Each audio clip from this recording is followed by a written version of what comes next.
Hello everyone. आज हम बात करेंगे इलाहाबाद हाई कोर्ट भर्ती ग्रुप सी और डी की, जो कि भर्ती आप सभी को पता है कि विज्ञापन निकल चुका है और आप लोगों ने भी एप्लीकेशन फॉर्म भर दिया है। जिन्होंने नहीं भरा है वो भर दीजिए, क्योंकि बहुत जल्दी जो है इसकी लास्ट डेट आती है।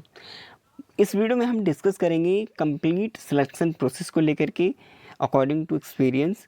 जो भी आप लोगों ने अभी तक जो आपकी थिंकिंग है, जिस हिसाब से आप सोच रहे हो, अगर आपने एक छोटी सी गलती की है तो एक भारी नुकसान भी हो सकता है।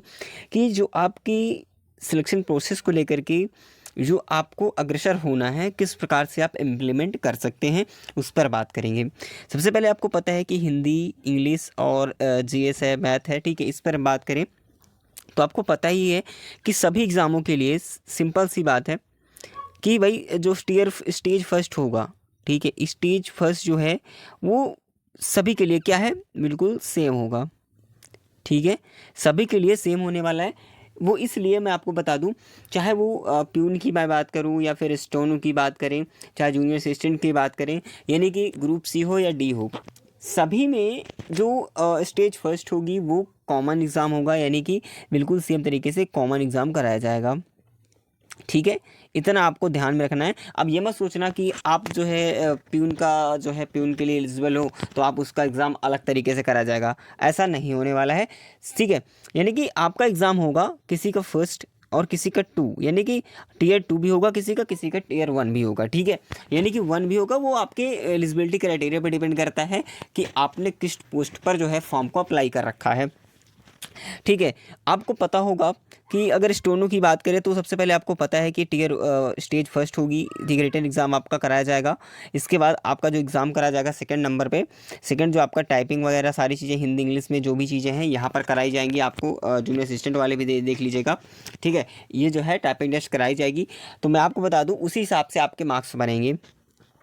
जैसे आपको पता है कि जिसमें टीयर स्टेज फर्स्ट होगा, केवल उस पर क्या होगा, 100 मार्क्स जो है, 100 क्वेश्चन 100 मार्क्स के होंगे। ठीक है, बाकी जिस हिसाब से अगर स्टेज टू हो रहा है तो उस हिसाब से आपके जो मार्क्स हैं वो जुड़ेंगे। ठीक है, तो आपको ये चीज़ें बात करना है। तो देखिए, किसी न किसी पोस्ट पर क्या होगा, मैं अभी प्रीवियस ईयर कट ऑफ आपको बताऊँगा। ठीक है, आपको कैसे सेव करना है वो चीज़ें बात करेंगे। देखिए, आपका जो है किस पोस्ट पर आपने अप्लाई किया, प्रेफरेंस किन कौन सी रखी हुई है, उस हिसाब से आपको जो है तैयारी करनी है। जैसे कि मैं आपको बता दूं, अगर आप स्टोने वाले हो, ठीक है, स्टोनो वाले हो, तो स्टोनो के लिए आपको स्टेज फर्स्ट की तैयारी करनी ही करनी है। दूसरा आपका स्टेज टू की भी करनी है, वो भी किस स्टेज टू, वो भी टाइपिंग वगैरह। ठीक है, टाइपिंग के लिए जिसमें आपको पता है कि जो कट ऑफ है काफ़ी अच्छी कट ऑफ जाती है यहाँ पर। ठीक है, तो भाई आपको अच्छा से अच्छा स्कोर करना ही पड़ेगा। वैसे ही जूनियर असिस्टेंट वाले भी हैं।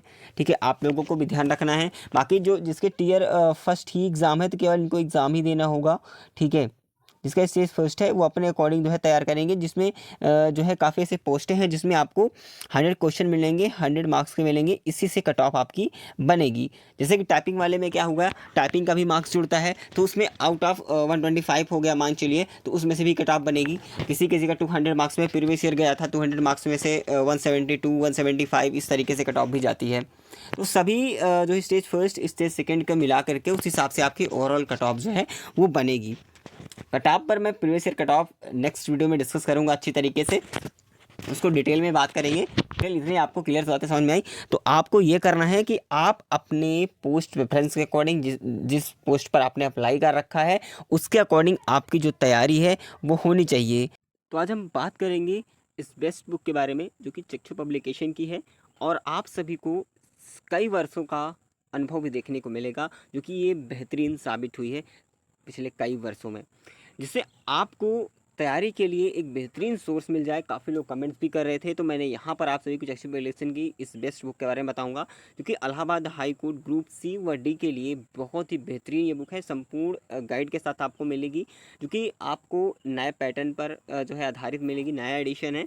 ठीक है, जिसमें आपको बता दें कि यहाँ पर नंबर ऑफ क्वेश्चन की बात करें, जो ऑब्जेक्टिव क्वेश्चन मिलेंगे प्रैक्टिस के लिए, 2400 प्लस जो है आपको देखने को मिलेंगे यहाँ पर प्रैक्टिस के लिए objective questions, plus 25 practice set भी आप देखेंगे, 3 मॉडल पेपर भी आपको देखने को मिलेंगे।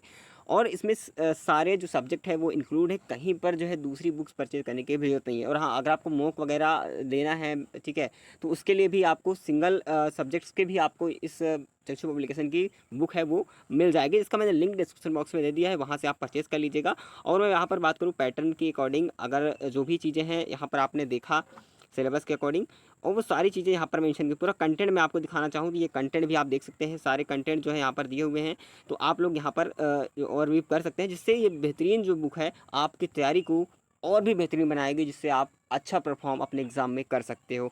इसीलिए मैं कह रहा हूँ कि आप लोगों को जो भी सोर्सेस है मैंने अपने अकॉर्डिंग आपको बताया, जो भी मेरा अनुभव रहा, बाकी आपके अकॉर्डिंग क्या सोचते हैं, जिसका लिंक डिस्क्रिप्शन बॉक्स में मैंने दिया है, वहाँ से जा करके ज़रूर परचेज़ करिएगा, आपको मार्केट में भी अवेलेबल मिल जाएगी।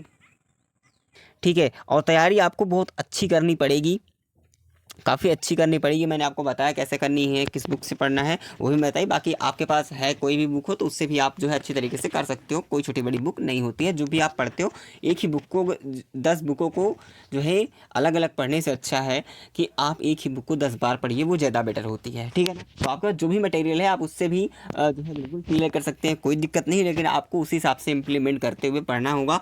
ठीक है, लेकिन मैं अपने अकॉर्डिंग मैंने आपको बता ही दिया है।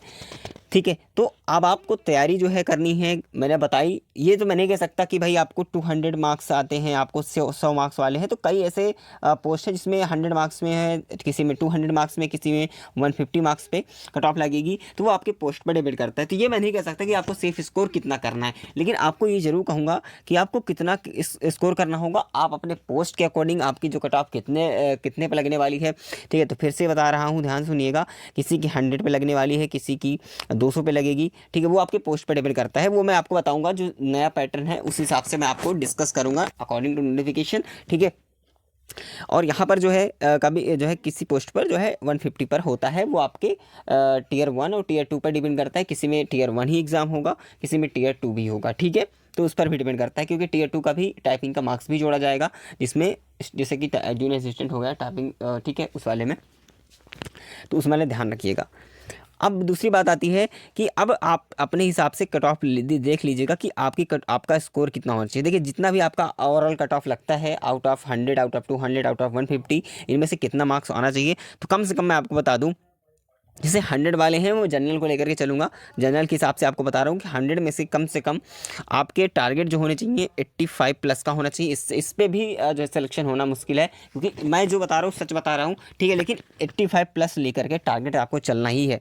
ठीक है, और 200 में से कम 180 मार्क्स का टारगेट लेकर चलना है। ठीक, प्लस का ही चलना है, नीचे नहीं आना, क्योंकि आप अगर इससे प्लस का ही चलोगे तब जाकर के आपका 175 180 आने वाला है। इससे प्लस की मतलब मेरा ये है कि कम से कम 85-90 की बात कर रहा हूँ। ठीक है, वहीं पर इसमें भी बात करूँ कम से कम 145 के आसपास तक यहाँ पर देखना है। ठीक है, और ग्रुप डी की जो सबसे ज़्यादा पोस्टें हैं, ग्रुप डी में क्या होता है, सबसे ज़्यादा लोग जो है फॉर्म अप्लाई करते हैं, तो वहाँ पर कट ऑफ थोड़ा सा इंक्रीज होती है। ठीक है, तो आप अपने पोस्ट के अकॉर्डिंग देख लीजिएगा। तो इतनी बातें आपको क्लियर समझ में आ चुकी होगी। बाकी अगर कोई डाउट है तो कमेंट करके ज़रूर बताएंगे। मैं नेक्स्ट वीडियो में आप सभी को ज़रूर बताऊंगा कि किस पोस्ट पर कितनी कट ऑफ प्रीवियस ईयर गई है और इस बार क्या जा सकती है, वो मैं डिटेल वीडियो आप सामने बहुत जल्द पेश करने वाला हूं। बस वीडियो में आप सभी बने रहिएगा, और चैनल पर नए हैं तो सब्सक्राइब जरूर कर लीजिए, और सभी लोग प्लीज़ एक बार लाइक कर दीजिएगा। मैं आपको बिल्कुल फुल स्ट्रेटजी कल की डेट में ज़रूर बताने वाला हूँ अगली वीडियो में। तब तक नोटिफिकेशन आप तक मिल सकेगी, इसके लिए सब्सक्राइब करना बहुत ही आवश्यक है।